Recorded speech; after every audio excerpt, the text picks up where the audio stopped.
All right, so today we're diving into something that I think is super relevant, for anyone working in that agile space, but especially those who need to, communicate effectively with the higher ups, with the executive level. Absolutely. And it's a real shift in thinking that needs to happen. When we talk about agile governance, we have to recognize that there are different perspectives at play. Totally different perspectives, right? I mean, Yes. you've got your agile teams who are laser focused on, those sprints, those daily stand-ups, making sure things are moving along, and you've got executives who are kind of looking at the big picture. Exactly. And that's the key difference, right? The agile teams are very much in the weeds of the how do we deliver this increment? How do we make sure the sprint is successful? But the executive level, they're thinking about the why. The why.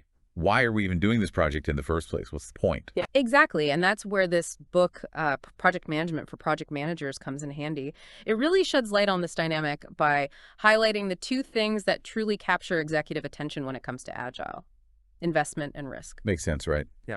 It's their job to make sure resources are being used wisely and that the company isn't taking on unnecessary risks. Precisely. And the book kind of lays out a few areas that we might initially think are important for executive in agile, things like investments, iterations, reporting, releases. Yeah, those are all part of the process, but do they all carry the same weight at the executive level? Well, let's take iterations, for example. While they're absolutely crucial for the agile team's day-to-day work, they're probably a bit too granular for an executive to be focusing on. Yeah, they're not going to be diving into the nitty-gritty of each sprint, are they? Not really. They trust their teams to manage those internal cycles efficiently. What they really care about is the outcome of those iterations. All right, so what about reporting?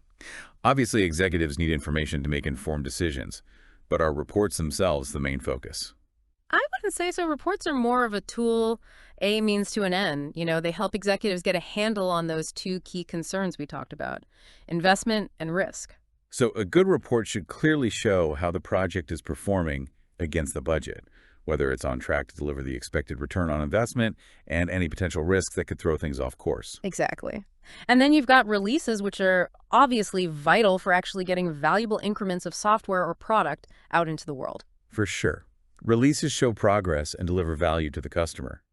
But for an executive, the question isn't simply did a release happen, but rather what did that release achieve strategically? Right. Did it move the needle on key business objectives? Did it open up a new market? Did it significantly boost customer satisfaction? These are the kinds of questions they're asking. So ultimately, it all comes back to investments. Absolutely. Investments are the heart of it all. They need to know that the money and resources being poured into this agile project are being used wisely and strategically. And that it aligns with the overall business strategy, right? I Yeah. mean, they're going to want to see a clear justification for the initial investment, a solid projection of the return on that investment, and a thorough assessment of the potential risks that could jeopardize that return. Exactly. It's all about making sure that the company's capital is being deployed in a way that makes sense and that ultimately benefits the business as a whole. So even though agile teams are navigating the complexities of the day-to-day delivery, the executive focus remains fixed on that bigger picture of investment and risk. They want to make sure that the project remains a strategically aligned undertaking for the organization.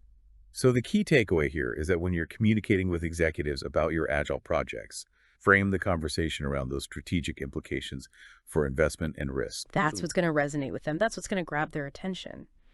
And for a much deeper dive into all of this, I highly recommend checking out Project Management for Project Managers. It's a really insightful read. Absolutely. So with all that in mind, here's something to ponder. Knowing that executives are primarily concerned with investment and risk, how can you proactively tailor your communication to highlight the strategic value you're delivering and the risks you're actively managing? Food for thought. Thanks for joining us on this deep dive.